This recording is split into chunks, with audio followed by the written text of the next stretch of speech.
ស្រីណាឈានជើងទៅមុខយើងមិនមែនមកទីនេះដោយចៃដន្យទេយើងម្នាក់មានសមត្ថភាពពិសេសយើងនឹងប្រើកម្លាំងរួមគ្នា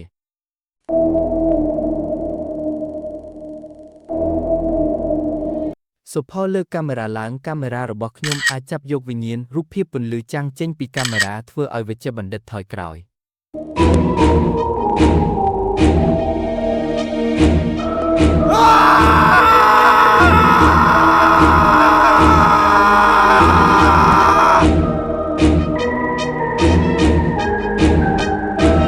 ពីយកសៀវភៅប្រវត្តិសាស្ត្រចេញពីកាបូបខ្ញុំបានស្រាវជ្រាវអំពីពិធីបុរាណដែលអាចបញ្ជូនវិញ្ញាណទៅកាន់ពិភពមួយទៀត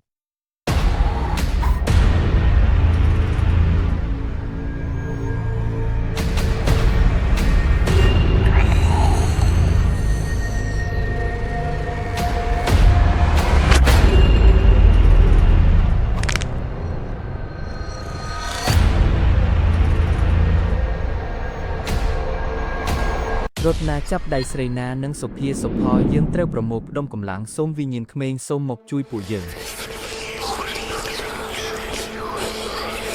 វិញ្ញាណក្មេងរាប់រយនាក់ចាប់ផ្ដើមលេចឡើងជុំវិញពួកគេចាប់ដៃគ្នាបង្កើតជារង្វង់ធំមួយ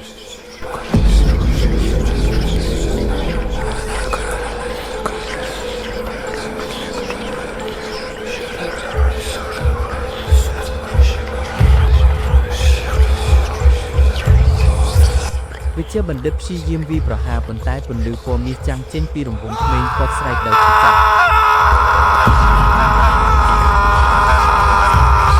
សុភាចាប់ផ្ដើមសូត្រពិធីចាប់ព្រលឹងសុផលថតរូប